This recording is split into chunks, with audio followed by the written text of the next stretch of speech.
भाभीियों ने भी की देवर से छेड़छाड़।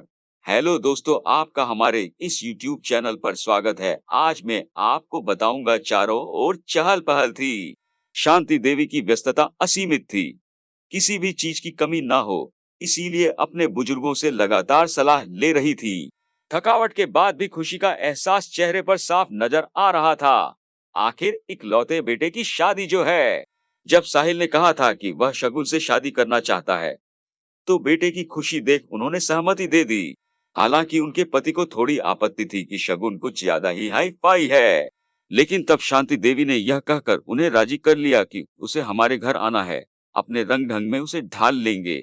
शांति देवी खुद एक प्रोफेसर और साहिल के पिता एक बड़ी कंपनी के डायरेक्टर थे। बड़ी बहन की शादी हो चुकी थी, जो स्वयं डॉक्टर, और साहिल मल्टीनेशनल कंपनी में इंजीनियर था। कोठी के ऊपर के अलग अलग फ्लोर पर उसके छोटे बड़े चाचा और दो कोठी छोड़ उसकी बुआ रहती थी, इसलिए उत्सवों पर उनके घरों में मेला जैसा दिखने लगता था। शगुन एमबीए थी और एक निजी कंपनी में सीईओ थी। कार, मोटा वेतन और समाज में सम्मान और हाई सोसाइटी में पहचान सब कुछ था उसके पास। जरूरत से ज्यादा आत्मविश्वास भी था। साहिल, मुझे तुम्हारा परिवार बहुत अच्छा लगता है। एकदम आधुनिक विचार हैं तुम्हारे मम्मी पापा के। मुझे नहीं लगता कि उनके साथ तालमेल करने में कोई दिक्कत आएगी। मुझे वैसे किसी तरह का हस्तक्षेप पसंद नहीं है। अक्सर शगुन साहिल से कहती शगुन के पिता का बहुत बड़ा बिजनेस था, इसलिए 5 स्टार होटल में उन्होंने शादी की। साहिल के सारे रिश्तेदारों को महंगे उपहारों दिए और उसे एस्कोडा कार भी। शांति देवी ने भी शगुन को जेवर चढ़ाने में कोई कसर नहीं छोड़ी थी, पर पिता के दिए हीरे और बहुमूल्य रत्नों के जेवरों के आगे उनके सोने के आभूषण फीके लग रहे थे। साहिल ने शादी शगुन के पैसों के कारण नहीं, उसकी योग्यता की वजह से की थी, इसलिए वह दहेज लेने के खिलाफ था। ससुर के बहुत आग्रह करने पर ही वह कार लेने को तैयार हुआ था।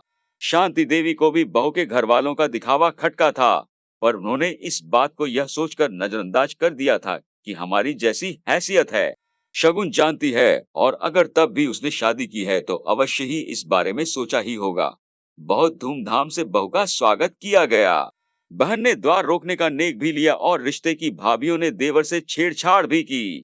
रस्में भी हुई और फिर सुबह 4 बजे साहिल और शगुन को अपने कमरे में जाने का मौका मिला।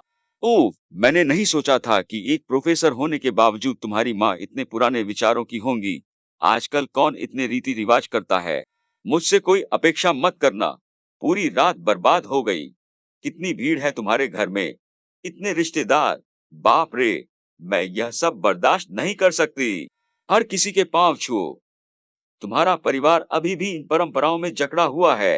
एक हमारा परिवार है, छोटी फैमिली। मम्मी पापा इन सब चक्करों में नहीं पड़ते। अगले दिन रात की फ्लाइट से वे सिंगापुर के लिए निकल गए। हफ्ते बाद जब वे लौटे तो शगुन की खुशी देखते ही बनती थी। साहिल के मम्मी पापा और बहन के लिए वह उपहार लाई थी। बेटा, अगली बार अगर उपहार लाओ तो दोनों चाचा के परिवारों के लिए भी लाना। शांति देवी ने टोका तो शगुन हैरानी से बोली, पर मम्मी, वे तो हमारा परिवार नहीं है। फिर क्यों?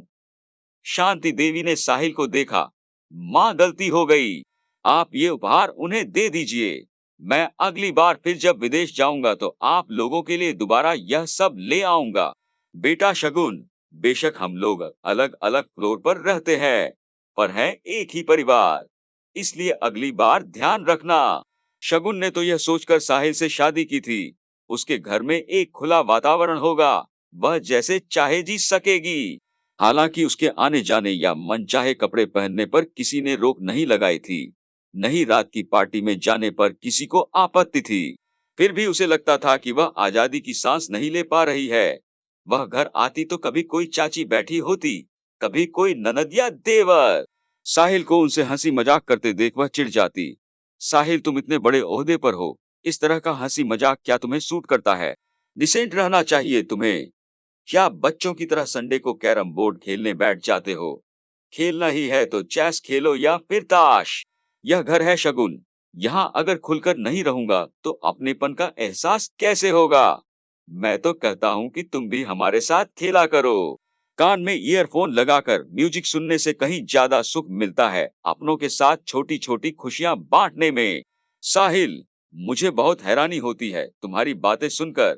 बड़े चाचा आईएएस अफसर हैं, पर व्यवहार एक लोअर मिडिल क्लास की तरह करते हैं। और तो और तुम्हारी छोटी चाची इंटीरियर डिजाइनर है, पर घर में खुद कितनी सादगी से रहती है। एक क्लास नाम की भी कोई चीज होती है। सोफिस्टिकेटेड ढंग से रहना चाहिए, जैसे मेरे पेरेंट्स रहते हैं। हाँ, जो मुस्कुराते भी नाप तौल के हैं। मुझे समझ नहीं आता कि तुम हर बार शिक्षित लोगों का ताना क्यों देने लगती हो। हाँ, शिक्षित हैं, पर अपने संस्कारों को न माने, संबंधों की कद्र न करें और सहजता न जिए। ऐसा किस किताब में लिखा है? धीरे धीरे शगुन और साहिल की बहस उनके संबंधों में कड़वाहट लाने लगी थी। पूरा परिवार जब एक साथ बैठा होता, वह अपने कमरे में बैठी होती। वह एक ऐसे फॉल्स पैराडाइज में जी रही थी जिसमें ऊपरी चमक दमक और अपने को बेहतर साबित करने की होड़ सी लगी रहती है। शगुन ने भी शायद कभी नजदीक से अपने माता पिता के प्यार को महसूस नहीं किया था। इसलिए वह समझ नहीं पा रही था कि रिश्तों की महक जिंदगी को सुवासित करने की कितनी क्षमता रखती है। शांति देवी ने जिस परिवार को अभी तक एक सूत्र में बांध रखा था, उन्हें लग रहा था कि कहीं वह बिखर न जाए। शगुन के साथ वह हर संभव सामंजस्य करने की कोशिश करती, पर वह थी कि जैसे ठाने बैठी थी कि घर की सारी परंपराओं को ही बदल देगी। धीरे धीरे चाचा के परिवारों का उनके यहाँ कम होने लगा। बहन और बुआ भी कभी कभी आती। वह साहिल पर जोर डालने लगी कि उन्हें अलग अपने फ्लैट में जाकर रहना चाहिए, जो पापा ने उसके नाम से खरीदा था। तुम्हें यहाँ क्या दिक्कत है? तुम देर रात घर लौटती हो, जो मन होता है करती हो। तुमने आज तक किचन में पैर तक नहीं रखा है।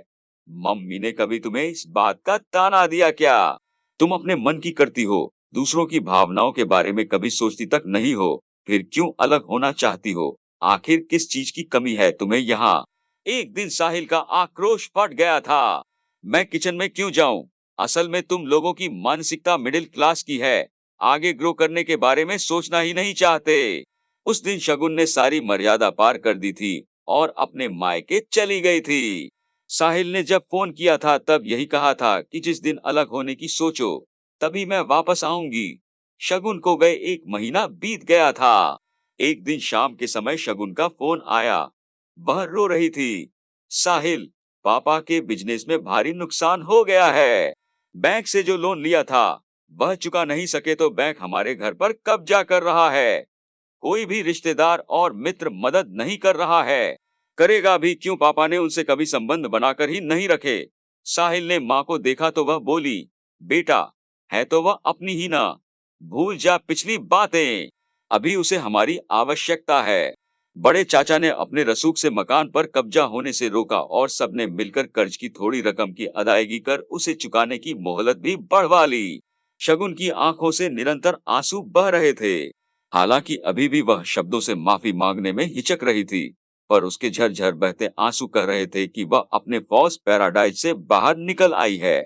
दोस्तों, यदि आपको यह वीडियो अच्छा लगा है तो इस वीडियो को लाइक और वीडियो देखने के लिए चैनल को सब्सक्राइब करें।